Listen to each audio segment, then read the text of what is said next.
Students, welcome to my channel excellent English zone. आज हम cover करने वाले हैं 12th क्लास का 5th lesson the home coming. इसके हम आज एक्सप्लेनेशंस कवर करेंगे। तो इसके जो मोस्ट इम्पॉर्टेंट एक्सप्लेनेशंस हैं उसमें से फर्स्ट एक्सप्लेनेशन है हमारा इस पैराग्राफ का। Phatik Chakravarti was ring leader among the boys of the village. A new mischief got into his head. There was a heavy log lying on the mud flat of the river, waiting to be saved into a mast for a boat. He decided that they should all work together to shift the log by main force from its place and roll it away. The owner of the log would be angry and surprised, and they would all enjoy the fun. Everyone scolded the proposal, seconded the proposal, and it was carried unanimously. इस paragraph को हमें explain करना है। इसका जो हिंदी अर्थ है वो हम लास्ट वीडियो में कवर कर चुके हैं, तो इसका हम डायरेक्ट एक्सप्लेनेशन लिखना शुरू करेंगे, जिसमें से रेफरेंस हमारा होगा These lines have been taken from the lesson The Homecoming, written by Rabindranath Tagore, an Indian poet, novelist and story writer. इस तरह से हम रेफरेंस लिखेंगे। इसके बाद हमारा जो कॉन्टेक्स्ट है, कॉन्टेक्स्ट में हम राइट करेंगे Phatik Chakravarti was the elder brother of Makhan. वह माखन का बड़ा भाई होता है। ही वॉज वेरी मिस्चीवियस, वह बहुत शरारती था। Here the writer describes one of his mischief. यहाँ पर इन लाइनों में लेखक उसकी एक शरारत के बारे में बताता है। इसके बाद हम इसको एक्सप्लेन करेंगे। तो एक्सप्लेनेशन है हमारा Phatik was the ring leader of the village boys. Phatik गांव के लड़कों का रिंग लीडर था, मुखिया था। ही वॉज वेरी मिस्चीवियस, वह बहुत शरारती था। One day he was at the river bank with the boys. He saw a log lying there. एक बार जब वह नदी के किनारे लड़कों के साथ था तो उसने वहाँ एक लट्ठा पड़ा हुआ देखा। He thought a new mischief, उसे एक नई शरारत सूझी। He plan to roll the log away, उसने लट्ठे को लुढ़का कर वहाँ से लुढ़काने का सोचा। When the owner would not find the log there, उसने सोचा कि जब ऑनर उस लट्ठे को वहाँ नहीं पाएगा तो he would be angry and surprise, तो वह क्रोधित हो जाएगा और आश्चर्यचकित होगा। देन सीइंग इट, और तब ये देखकर all the boys would enjoy the fun, सभी लड़के आनंद लेंगे। All the boys became agree with his proposal, सारे लड़के उसके प्रस्ताव से सहमत हो गए। And got ready to do this mischievous work, और इस शरारत भरे कार्य को करने के लिए तैयार हो गए। तो इस तरह से हमारा एक्सप्लेनेशन हो गया ये वाला। दूसरा एक्सप्लेनेशन है हमारा it was an immense relief to the mother to get rid of Phatik. She had a prejudice against the boy and no love was lost between the two brothers. She was in daily fear that he would either drown Makhan someday in the river or break his head in a fight or run him into some danger or other.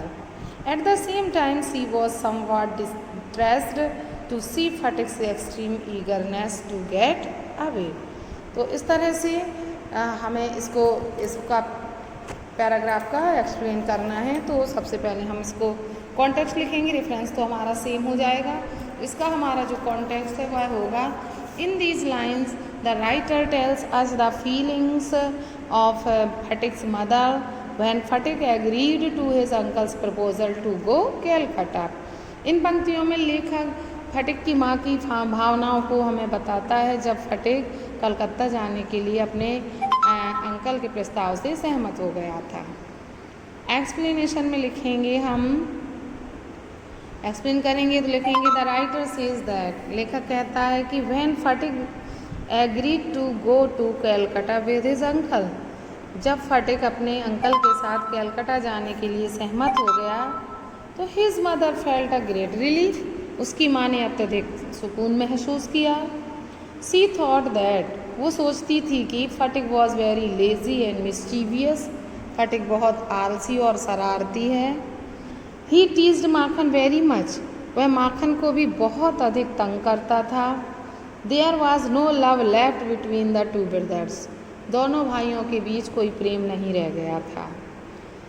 He had a great fear that, उसे अत्यधिक डर था कि Phatik would either drown Makhan in the river, Phatik या तो माखन को नदी में डुबो देगा और break his head in fight, या फिर लड़ाई में सिर फोड़ देगा, और create any dangerous situation in his life, या फिर उसके जीवन में कोई बुरी खतरनाक स्थिति पैदा कर देगा। So she was very happy to get rid of Phatik, इसलिए वह फटिक से छुटकारा पाने के विचार से बहुत खुश थी। At the same time she was disappoint seeing the eagerness of Phatik to go Calcutta, और उसी समय उसके मन में एक विचार और आ रहा था, इस बात से भी निराश थी कि फटिक कैलकाटा जाने के लिए कितना उत्तेजित है। तो ये हमारा एक्सप्लेनेशन हो गया सेकेंड वाला। थर्ड एक्सप्लेनेशन जो है हमारा, the cramped atmosphere of neglect in his aunt's house oppressed Phatik so much that he felt that he could hardly breathe. He wanted to go out into the open country and fill his lungs and breathe freely.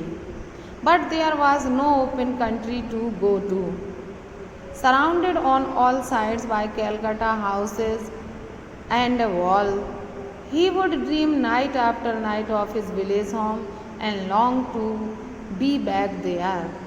He remembered the glorious meadow where he used to fly his kites all day long, the broad river bank where he would wander about the livelong day singing and shouting for joy, the narrow brook where he could go and dive and swim at any time he liked.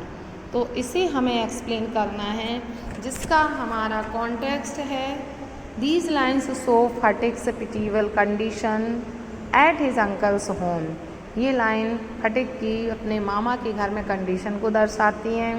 His aunt did not like his entry in the home. उसकी मामी घर में उसकी entry को पसंद नहीं करती थी। He was not welcomed by any member of the family. वह परिवार के किसी मेंबर द्वारा सम्मानित नहीं किया जा रहा था।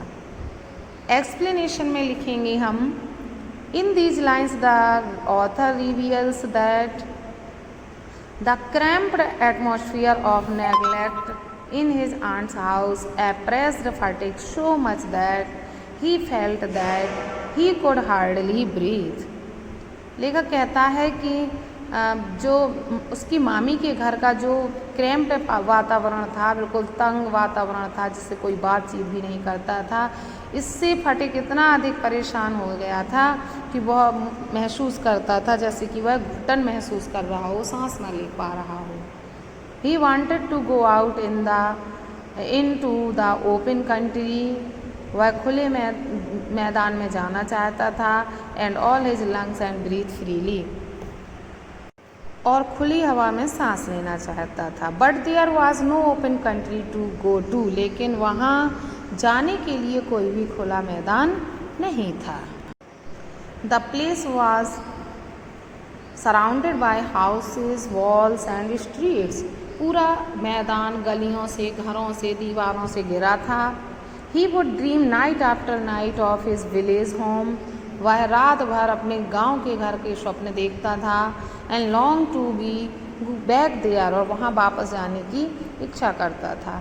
He remembered the glorious meadow where he used to fly his kite all day long, वह उस शानदार चारागाह को भी याद करता था जहाँ पर वह दिन भर पतंगें उड़ाता था। He wanted to enjoy the day at river bank, वह नदी के किनारे जाकर अपने दिन का आनंद भी लेना चाहता था, दिन को मनोरंजक बनाना चाहता था।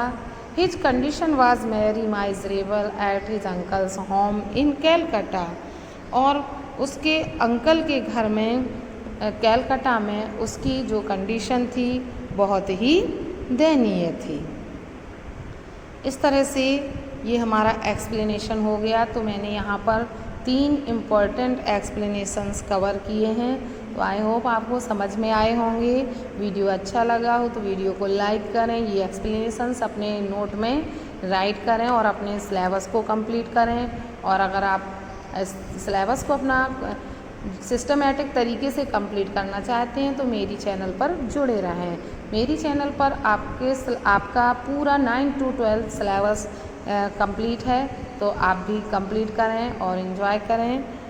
Thanks for watching video.